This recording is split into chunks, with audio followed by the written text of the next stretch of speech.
अच्छा, ये जो कीबोर्ड है ना, इसकी दो ऐसी बड़ी रीज़न्स हैं जिसकी वजह से मैं आपको ये रिकमेंड नहीं करूँगा और ये आपके पैसे ज़ाया भी हो सकते हैं।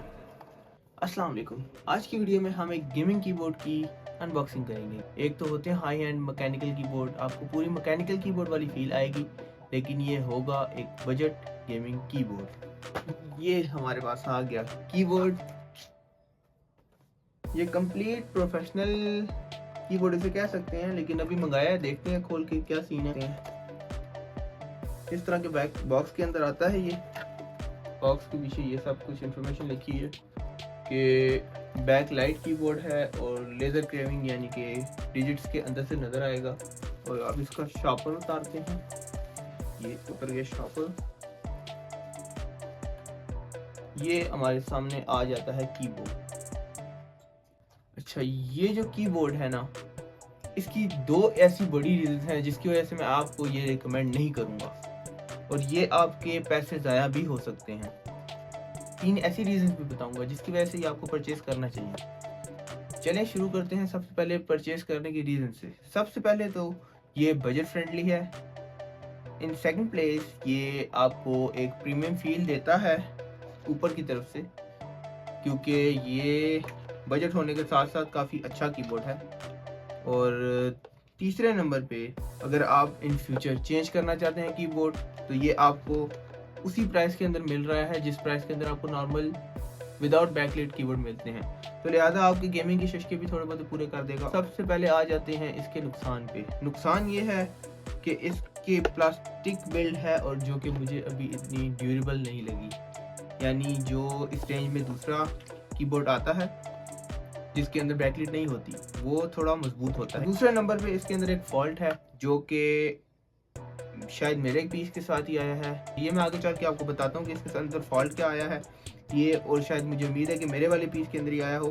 बाकी तो ठीक ही होंगे क्योंकि मैंने देखा है कि ये चलते हैं, लेकिन मेरा पीस नहीं चल रहा। अच्छा, अभी हम इसके आपके सामने कुछ 2-3 टेस्ट परफॉर्म कर लेते हैं। अच्छा, सबसे पहले हम इसका टेस्ट ये है कि मैकेनिकल कीबोर्ड तो नहीं है, ऑब्वियस सी बात है, इतने सस्ते में मैकेनिकल कीबोर्ड आता नहीं है। इसकी प्राइस रेंज ऑलमोस्ट मुझे पड़ा है 1700 के अंदर। ZU का ये कीबोर्ड है। मैकेनिकल फील पूरी है और आवाज़ भी है, लेकिन वो टच टाइप जो 100% मैकेनिकल नहीं है ये। अब आपको इसकी साउंड टेस्ट करवा देता हूँ पहले।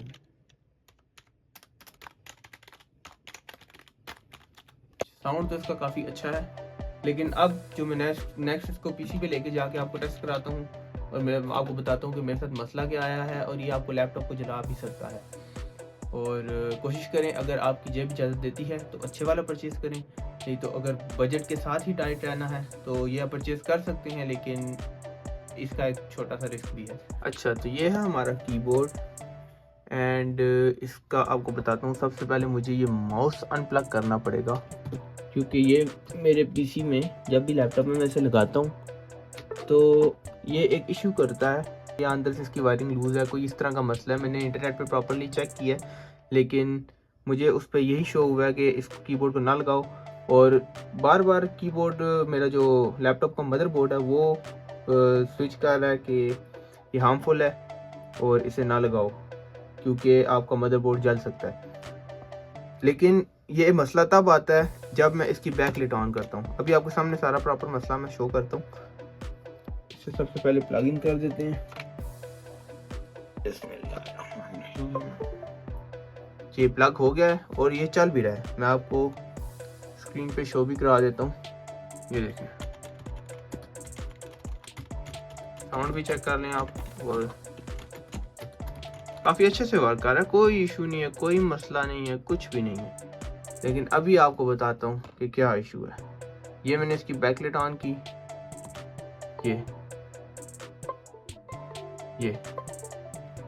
ये एरर आ गया, और इसके अलावा 2-3 और एरर आएंगे मॉल फंक्शन के। बस ये नहीं, कीबोर्ड बंद हो गया। अब ये चल तक नहीं रहा, अब ये नहीं चल रहा। अब कीबोर्ड तब तक नहीं चलेगा जब तक मैं इसको लैपटॉप को दोबारा रीस्टार्ट नहीं करूँगा। ये एक मेन इशू है और आप इससे बचें। अगर आपका बजट इजाज़त देता है तो आप अच्छी चीज़ लें और आप एक प्रॉपर मैकेनिकल कीबोर्ड लें किसी कंपनी का। अगर आपका महंगा लैपटॉप है तो आपके लिए यकीनन ये मुश्किल का बाइस बन सकता है। तो ये थी आज हमारे इस कीबोर्ड की अनबॉक्सिंग।